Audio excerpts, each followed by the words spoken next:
Hi, it's Dwyer, gamblersadvisory.com, a free site, bettingangle.us, a free site. Happy Friday, everyone. It is Friday the 13th, September 13th, 2019. Let's talk boxing, but first remember, the opinion you should follow should be your own. Just consider this video to be a second opinion from a complete stranger online. Now let's just talk styles for a moment. Right? The styles actually matter sometimes more than the fighters. Now when you see an in-the-pocket technician, a guy who's highly technical who, if the other guy is standing right in front of him, can break down that fighter, can set up key punches, right? Can play chess, so to speak.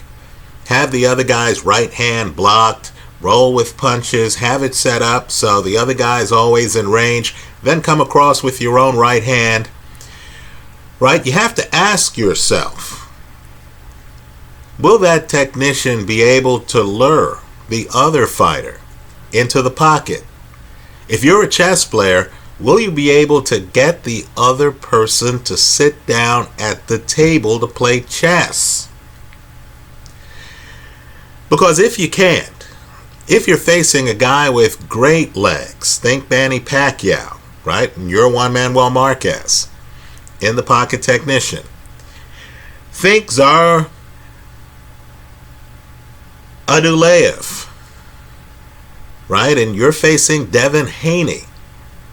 If you can't get the mover into the pocket, then you won't be able to set up your whole in the pocket game, right? You won't be able to use your technical skills in the pocket if the other guy just won't engage you there.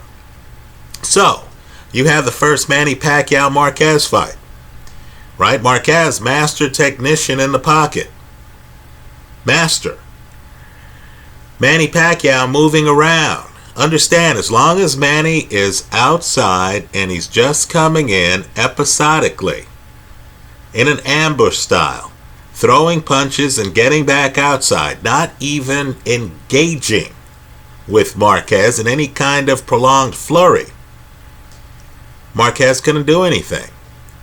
Not only that, because Marquez is a guy who follows the angles as they develop, if Manny Pacquiao comes in with blinding hand speed and lands haymakers before Marquez can time Pacquiao's punches, he was in a lot of trouble, right? So that first fight, he goes down multiple times early. Eventually, he figures it out. And eventually, he's able to get Manny Pacquiao to come in the pocket and to linger by creating what appeared to be openings for Pacquiao. And then when Pacquiao came in with that straight left, Marquez was ready to counter it. Right? But understand, the fact that Marquez couldn't match Pacquiao in foot speed was a big disadvantage. It's only because he's a great fighter that I frankly thought he won every fight that he fought against Manny. I know people disagree with me, and that's fine. Right? But understand, the Marquez margin was later in the fight, not early. Now here, you have Abdullaev, and he's fighting Devin Haney, who's not going to stay in the pocket against him. Abdullaev really depends on a fighter being right in front of him. He doesn't have blinding hand speed. He's trying to trick you on punch selection. Right? He's trying to have a fencing match inside where he then surprises you with a big shot. Right? He's a technician in the pocket. The problem is he can't keep up with Devin Haney in terms of foot speed. Devin Haney's going to be jumping all over the ring just like Manny Pacquiao did. You have another problem. Boxing is an expectation game. Right? Devin Haney is the favorite. You're in a different situation entirely when you're fighting a guy who's a prohibitive favorite, because you then have to show the judges and the fans that you belong. It's a little bit different if the fight is evenly matched. then you could give away rounds. Right? Because the other guy has as much to prove as you do. But here, Devin Haney's going to be jumping around. The fight is in the United States, right? Haney's home country. He's going to be jumping around. He's going to be coming in. He's going to be throwing good-looking hard shots from distance. He's not going to be engaging Abdullaev, in my opinion. Right? So, Abdullaev is in a bind. He needs a local fight, not a full court fight. He needs the fight to stay in the pocket. If the other guy is outside of the pocket moving around, then he's in trouble. Right? This is no different than, let's say, Muhammad Ali back in the day in the 1960s fighting Cleveland Williams. Right? Or Ali fighting Sonny Liston. Right? Liston was great when you were right in front of him. Destroys Floyd Patterson twice in the first round, I believe. Right? The problem was Ali is outside bouncing around. Right? In the pocket technician who can't catch up to a guy who's bouncing around, who has the hand speed edge, who can come in, throw a combination and back out without really engaging you, without really allowing you to play the angles, is going to take the fight away from you. I'm expecting Devin Haney to use his legs to win big this weekend. We'll see if I'm right. Now let's talk about a very important article. Very important article. Today, on one of the internet's best websites, boxingscene.com, right, in which the author of the piece gets Bob Arum, promoter emeritus. Understand, Bob Arum has been promoting fights since the 1960s. Right? He was with Ali when Ali was a social outcast. Right? Bob Arum actually starts talking about the heavyweight division. He has a fighter, Tyson Fury, who's fighting Otto Wallin. Right? But Arum openly expresses his concern about whether or not Deontay Wilder, the longest reigning heavyweight champion, and a future payday for Tyson Fury, right? The contract's already been signed. Right? Arum's concerned on whether Wilder gets by Luis Ortiz. Now understand, Arum isn't promoting that fight. Arum's not talking up his own book when it comes to that fight. Right? Arum knows that that fight's a Showtime fight. Al Heyman fight. So when Arum's telling you he's concerned, he's literally generating box office inadvertently for a rival group. Right? For the promoters of that fight. Now, let's just say this. Tyson Fury. Let's just look at him for a moment. Now, people here online know that I believe Tyson Fury is the best heavyweight in the world. Right? Even on his third fight back, I thought he was going to beat Deontay Wilder. I said so here online. As it was, I think he did beat Deontay Wilder, but I agree. If anyone is to blame for the outcome of that first fight, it's Tyson Fury. You have the fight won even with those judges. He had the fight won in the 12th round. What are you doing in the area code of Deontay Wilder's right hand? Especially in a fight where that right hand already dropped you earlier in the fight. In that 12th round, Tyson Fury should have been channeling Pernell Whitaker against Julio Cesar Chavez and should have been waving at Wilder. Should have let Wilder know, look, you can hit me with your left hand all you want, but that right hand, buddy, I'm out of here. I'm leaving here. I'm leaving your country with your belt. Instead, Tyson Fury's lounging around, gets hit. I'm stunned that he made it to his feet on that 12th round knockdown. The point, though, is that fight wasn't close. Even those judges had Tyson Fury winning the fight. So let me say this. Fury's shrewd. Arum is shrewd. Right? Those guys are very shrewd. I believe that the Tyson Fury people are so concerned about Wilder Luis Ortiz. And you see it in the article today on Boxing Scene.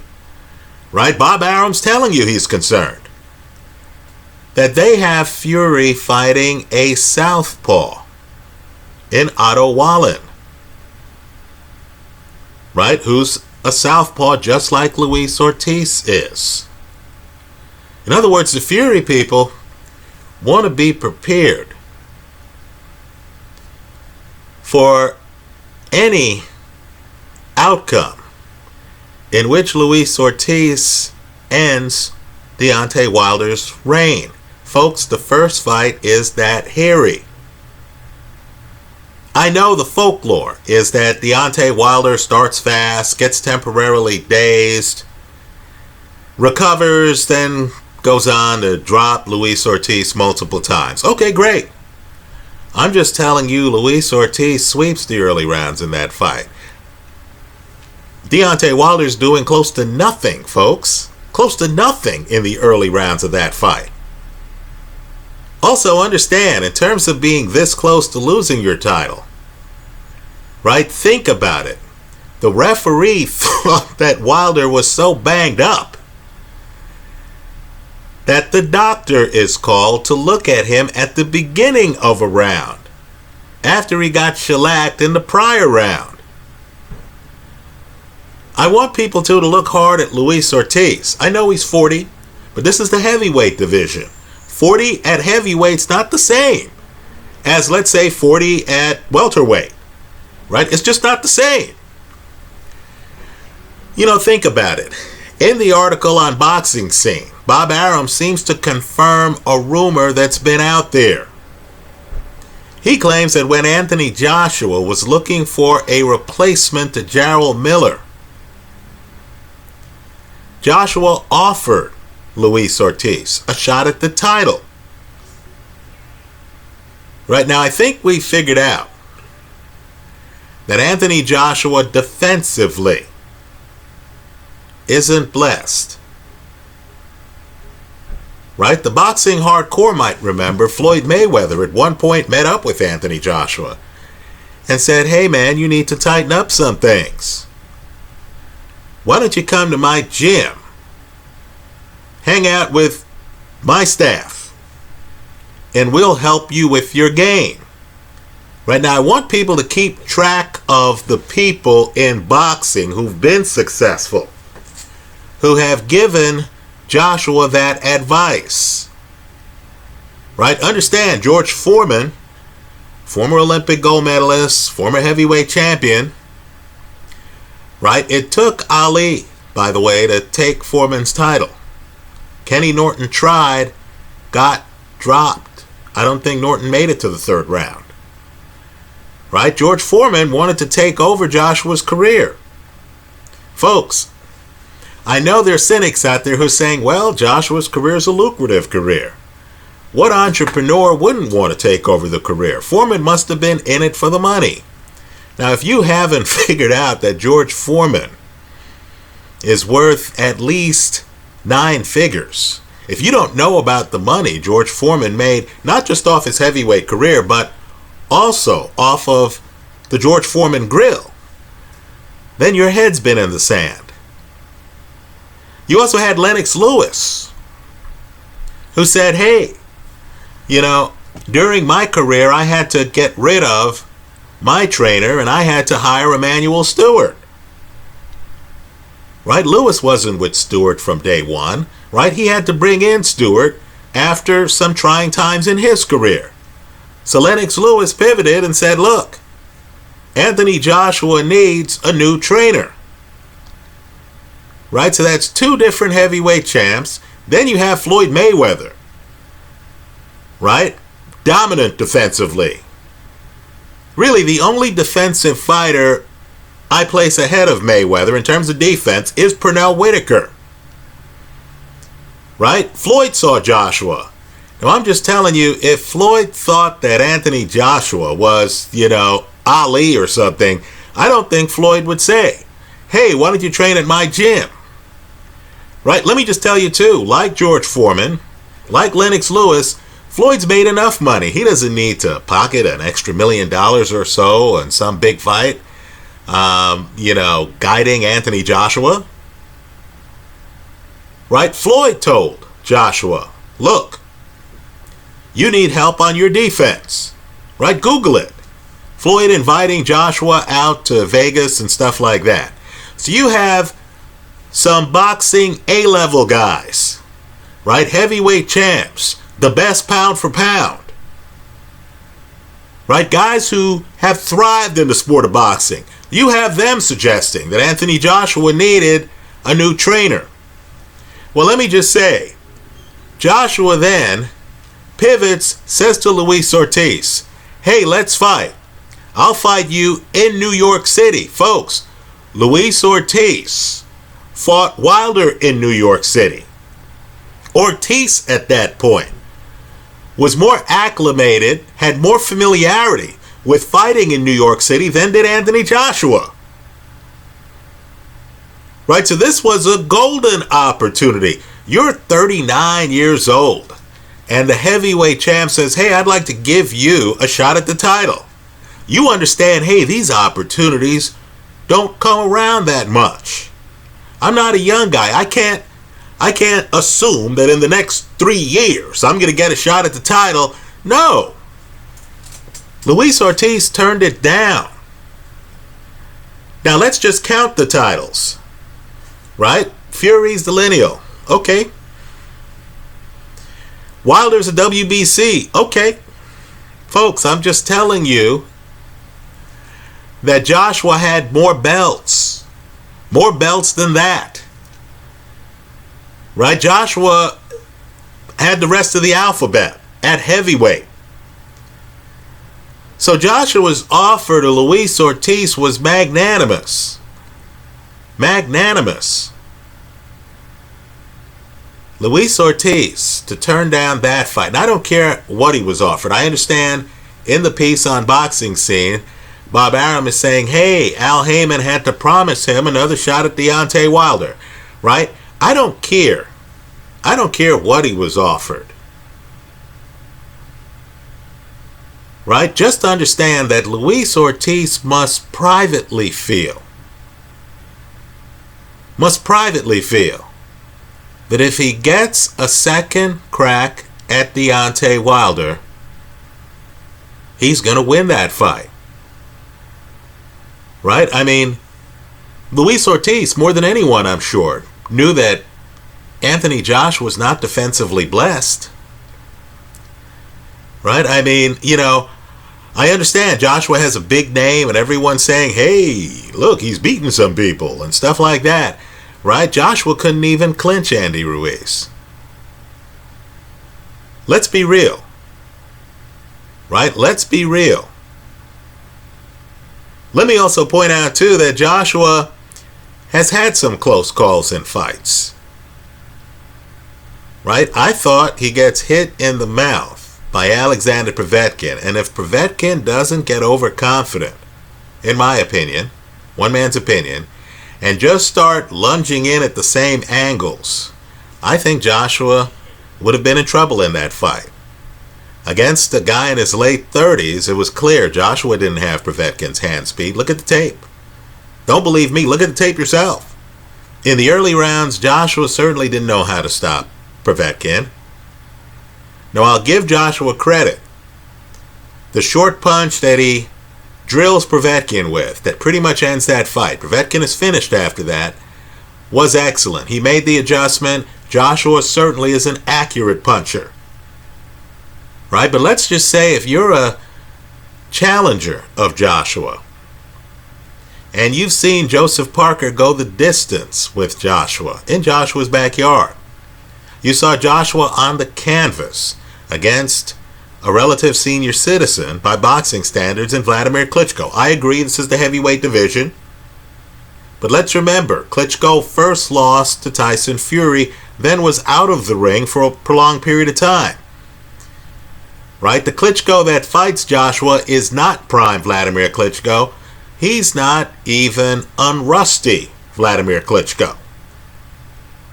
Right, so Luis Ortiz had to realize, look, they're not throwing him in there against prime Mike Tyson. They're not throwing him in there against prime Lennox Lewis. Right, he had a young champ who didn't have that many fights. Understand, Luis Ortiz, extensive amateur pedigree. Look up his amateur background here online. The Cuban boxing program then was hellacious. For him to not take the Joshua fight with the number of belts that would have been at stake tells you that he thinks that he gave away that first fight against Deontay Wilder. Let's be real too on Wilder, who does knock down Joshua a number of times, right? Isn't it the same thing it is with every Wilder fight? Wasn't it that straight right hand? Right? It's not like Wilder deviated from the script. So I know Wilder had big success in his rematch against Bermane Stiverne. I understand Wilder wants to leave no doubt. He understands that first Ortiz fight was one of the more challenging fights he had. He understands that there are knuckleheads like me online saying, gee, Ortiz left this one on the table. Right? People like me saying, what were they doing in New York? I know they have protect the fighter rules and stuff like that, but wow, you're going to give a guy extra seconds after he's already had a minute between rounds to then look at him? Come on. So Wilder is a competitor. He's a warrior. He's a champion who wants to be a real champion. Right? Wilder is fighting a guy who was a pain in his side before. Okay, I respect that. But don't overlook the fact that there are boxing insiders like Bob Arum who are concerned about this fight. I know the betting line has Wilder as a big favorite. Are you sure you trust betting lines that much, since the betting line also has Joshua as a big favorite over Andy Ruiz? A guy who's already decked him 4 times? Let's talk Tyson Fury. Let me say this about Fury. This is that rare heavyweight champ where the big guys aren't real threats to him. He's too skilled. Right? He's a guy with jabs in both hands. He can move around. He can fight small, as odd as that sounds. Right? Look at the Derek Chisora fight. That's a very important film. He can fight inside. I know you'd never guess it from the Deontay Wilder fight. But revisit that Schwartz fight. The last fight he had, right? He comes inside. But understand, big guys who don't have the coordination of smaller guys don't really pose the biggest threat to this fighter. Right? He himself, in an interview, has said that the toughest fight he had was against Steve Cunningham, a cruiserweight who dropped him. Right? Fury is skilled, but Fury is not fully coordinated to compete against shorter guys. So when you hear that Otto Wallin, right, again, a southpaw carefully chosen because, in my opinion, and I know no one's going to say this out loud, Luis Ortiz is a southpaw. Right? But understand, the minute you hear that Otto Wallin is 6'6", he stands little chance of beating Tyson Fury. He's not going to be able to move like Tyson Fury. It's against the taller guys that Fury has the biggest advantage. Right? Relatively speaking, it's against the Steve Cunninghams of the world. Let's name another former cruiserweight champion. It would be against the Alexander Usyks of the world. That, in my opinion, Fury would have problems. Let me name another guy, and I know the guy lost to Dylan White, and people won't let me forget it. But I believe Joseph Parker, who's much more athletic than Anthony Joshua, for example, right, moves much better. A guy who's already officially beaten Andy Ruiz. I think Joseph Parker, if he's allowed to be athletic, if he's allowed to get low and get inside, I think the Joseph Parker who beats Fury's cousin, Hughie Fury, I think that Joseph Parker gives Fury a tough fight. But I think what you're going to find out with Otto Wallin, and Wallin's a better athlete than Fury. But again, the problem is he's big and clunky. Big and clunky doesn't add up against Tyson Fury. Right? The wrinkle in this fight, and it is a wrinkle, is that Wallin is a southpaw. So we'll see what Fury does, whether he comes out and fights southpaw against a southpaw. Right? I'm guessing Fury too at this stage of his career. Right? Because understand, he's the man who beat Vladimir Klitschko. His lineal title goes back to that day, goes back years. I believe at this stage of Fury's career, he doesn't want a first round knockout.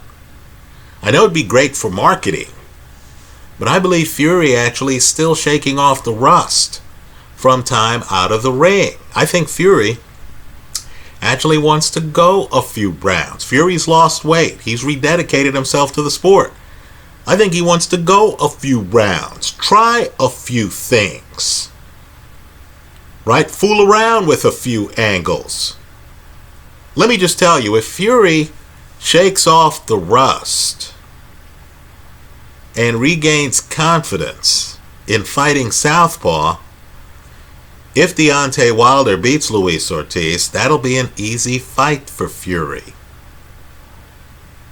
Right? Because you have a guy with a long left hand, right, who doesn't really, a long right hand, who doesn't really have a left hand and who isn't a guy who engages you. Fury has the better legs. Fury could dance around and just pepper him with right jabs. Right? Think about it. Fury's right-handed. That lead right jab would be hitting Wilder with Fury's dominant hand. It would be like Oscar De La Hoya's 45. Oscar's lead punch, lead hand, his jab hand was actually his dominant hand. Right? So let's see what happens at heavyweight. I do feel that Wilder-Ortiz fight is a very dangerous fight. Understand, somebody else facing a 40-year-old who's had stamina problems, who did fail a PED test in the past, would say, hey, I'm going to take this 40-year-old into the deeper rounds. I'm going to outbox him. I'm going to tire him out. I'm going to use his fatigue against him. But Wilder is so low volume that can he do that? Right? Can he do that? I think with Wilder it's too much all or nothing. Wilder does have a jab. Wilder showed you a back foot in the first fight against Bermane Stiverne. But let's just say Bermane Stiverne was a potted plant even then. Right? Luis Ortiz, believe it or not, is old school. He can actually get up on his toes and dance. Right? Luis Ortiz, let's just say if Luis Ortiz has the heavyweight title in the palm of his hand by the start of the 10th round against Deontay Wilder, I have a very hard time believing he's going to linger around and allow Wilder to hit him with that long right hand the way Tyson Fury did, leading to that fight's draw. Right? So just know, the consummate boxing insider, the guy who's been in the sport long enough to have been involved with Muhammad Ali, right? The guy who was Marvin Hagler's promoter, Bob Arum, is looking at that fight, the Wilder-Ortiz rematch, and he's concerned. He understands a lot of money is going to leave the room for Fury against Wilder too if Wilder loses that fight. And I'm just telling you, the concern is bigger than is being made public. Why else would Fury pick a southpaw for his last fight before Wilder faces Ortiz again? Also, why else would Luis Ortiz, looking at a young champion who's not defensively blessed, like Anthony Joshua, why would Ortiz pass on a fight against Joshua in New York for multiple belts to be able to fight a rematch against Deontay Wilder? I believe it's because Ortiz is supremely confident, and I believe insiders are worried about that fight, even though Luis Ortiz today is 40 years old. That's how I see it. Let me hear from you. I hope you leave your comments in the comment section of this video. Thanks for stopping by.